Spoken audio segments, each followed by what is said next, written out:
Hi, Carrie Cutler here, author of Math Positive Mindsets, Growing a Child's Mind Without Losing Yours.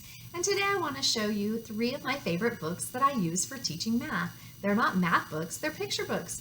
All kids love picture books, and I'm going to show you 3 for different ages and give you some ideas about math activities you can do as a follow-up. First book I want to show you is called Square Cat, and it's written by Elizabeth Schoonmaker. She also did the pictures.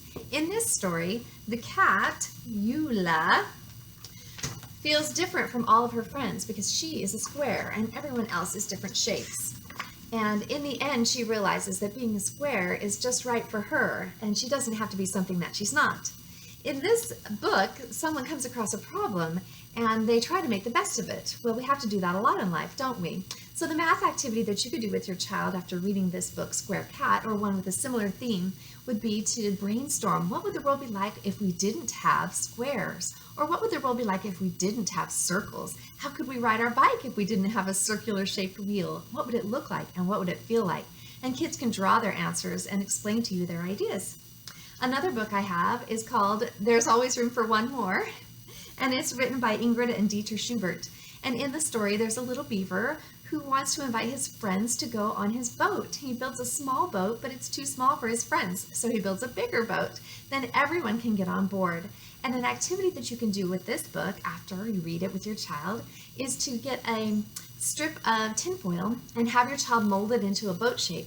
Then you can set it in a little pan of water, and your child can drop pennies or flat-sided marbles or regular marbles or Legos, something onto the boat to see how many it can hold before it sinks. That's a big math idea about capacity. And the last book I want to show you is called Mapping Penny's World, and it's written by Leedy, and it's about a little Boston Terrier named Penny.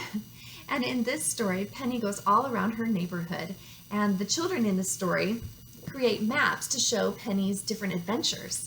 It's fun to make a map that's drawn to scale, and that's a good activity for 5th and 6th graders who are learning about measurement, who are learning about proportional reasoning. All you need for an activity for your child who is a 5th and 6th grader with this book is some grid paper, and help them to see how to draw their bedroom to scale. If their bedroom is 10 feet by 10 feet, show how they could do 10 inches by 10 inches on a piece of grid paper, or 10 centimeters by 10 centimeters. And drawing out their world, just like mapping Penny's world, is an important mathematical idea, and it helps make math more applicable to your child. I hope you enjoy reading with your children. For more ideas about using children's literature in math, check out my book, Math Positive Mindsets, Growing a Child's Mind Without Losing Yours. Thanks.